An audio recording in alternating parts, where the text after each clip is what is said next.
I'm Wayne Randall, finance editor with the National Black Unity News and host of the Finance Hour. During the spring, the U.S. economy rocketed 11.8% due to consumer spending. The rapid growth repaired most of the damage caused by the pandemic thanks to the widespread coronavirus vaccinations, which helped the reopening of the economy. Gross domestic product for the economy expanded at a 6.5% annual pace in the second quarter. The size of the economy exceeded the pre-pandemic levels after a short recession last year. Economists polled by Wall Street Journal had forecast a 9.1% rate in GDP, a bigger than expected decline in inventories, and a surprising decline in government spending held down the overall increase.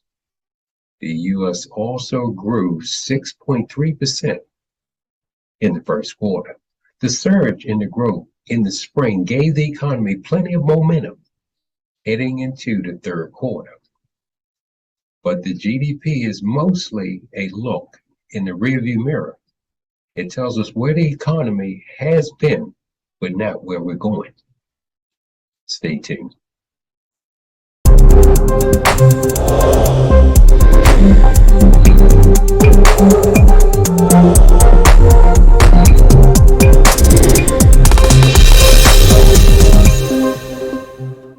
As interest rates increase, the cost of borrowing money becomes more expensive. In theory, this makes consumers spend less, which reduces the demand for goods and services. The Feds use interest rates as either gas pedal or brake on the economy when needed. So far, rates have increased 3 times, a quarter point, half a point, and 3/4 of a point. The Feds have not raised interest rates like this since 1994, since Alan Greenspan was the Fed chair. This is an attempt to increase the influx of money off services that have interest rates tied to them, such as credit cards, mortgage rates, loans, to name a few.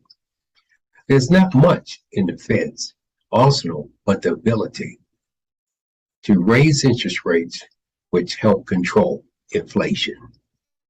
Stay tuned.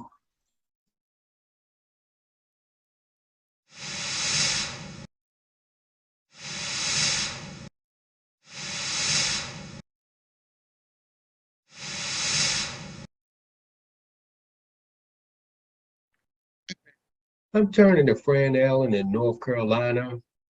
Hi, Fran. Hi, Wayne. How are you? Oh, I seem to be fine. And yourself? I'm doing great. I'm doing great. I am getting over the virus, but I'm on my way back, full steam. We're glad to hear that. We don't want to lose a talent like you. Thank you. Just want to talk to you a little bit about some of the things that's going on in the economy there. And what can you tell us that you have witnessed since January till now? Wow, gosh. Well, since I moved here, I can tell you that since January, the cost of living, just as food costs are lower than average in North Carolina, so too are the incomes. So according to local economists, the typical middle-class family in this state earns about $70,978 a year compared to the national average of $80,069, which is a difference of $9,091. So the research indicates that North Carolina residents are slightly more likely to rely on government assistance to afford groceries than the typical American middle-class family, since the cost of living keeps rising the way that it is.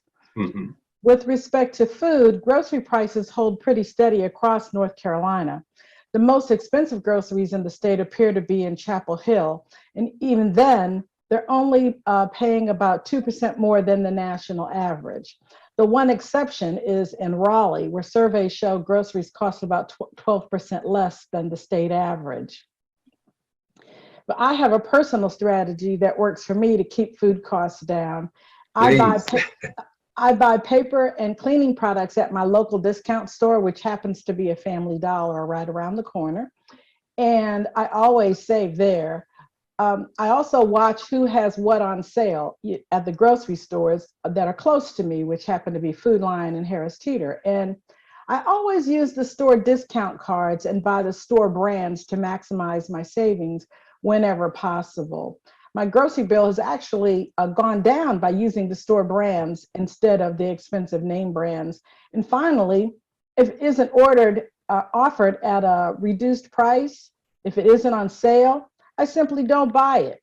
I've had to discipline myself to not getting, the name brand stuff that I was used to getting. Mhm. Tomato sauce is tomato sauce, and if you season it right, it's great. So a little self-discipline doesn't hurt anybody.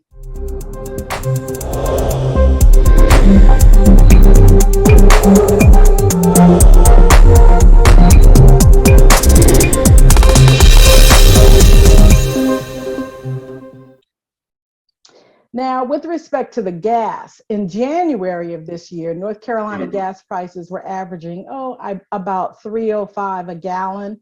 And that's according to a Gas Buddy survey that surveyed 6,092 gas stations throughout the state.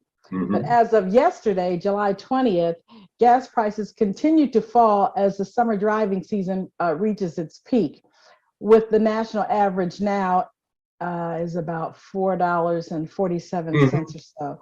That's a little more than 50 cents below the $5 a gallon mark that it had reached last month. I actually found gas as low as $3.86 a gallon in Garner yesterday, though, while I was running an errand.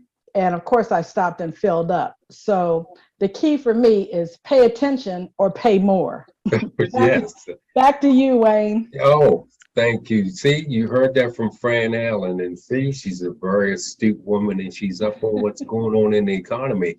So please take a note of the things that she was telling you where you can cut your spending.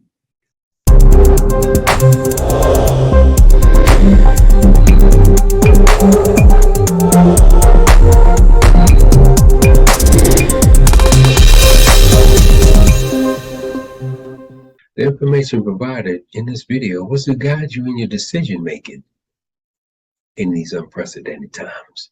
By now, we're all aware that the Federal Reserve has raised interest rates 75 basis points in an effort to cool the economy and help try to control inflation. It's crucial that you concentrate on buying essential goods and items and not the things that you want. Let's continue to watch the Federal Reserve between now and the fourth quarter. I'd like to take this time to congratulate Wes Moore on a well-deserved victory in the primary election and continued success in the general election in November.